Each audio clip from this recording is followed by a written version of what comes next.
Another quality control, and so you don't have a comeback tip, is before you put in your valve cores in your ball valves, put a little nylog on your valve cores, then put in your valve cores after you put nylog on them. Do not put the caps on and call it good to go. Leave the caps off before you do your, say for this system, 600 psi nitrogen pressure decay test. Before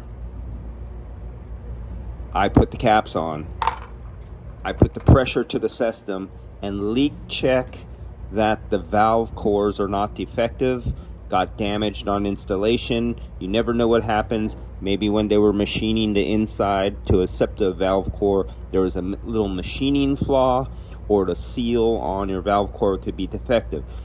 Before you do any of your tests, if you just put the valve cores in there, you throw the tops on there, your valve core could be leaking, but the seal will hide the leak for a few months or maybe a year or more. Some people go, oh, I don't care, that's not my problem, that's months or years away.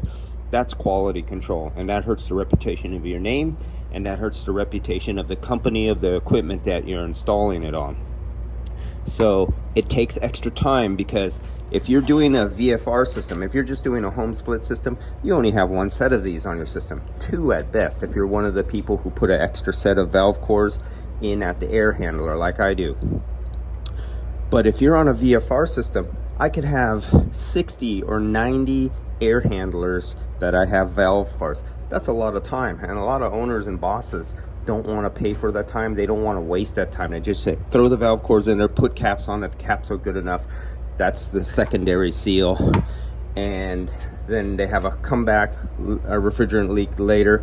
Well, now you have 90 heads to air handlers to check off of one VFR system, and you don't know which one it is. If you would have taken out the time when you first initially put it in correctly and leak checked it, yes, it takes a little extra time, but you can assure yourself you did not do anything to cause a failure later on by checking it the first time. Do it once, do it right, or don't do it at all. Like I always say, go flip burgers, go take out garbage, or go become a street sweeper. But if you want to be in this industry, do it once and right all the time. Don't cut corners.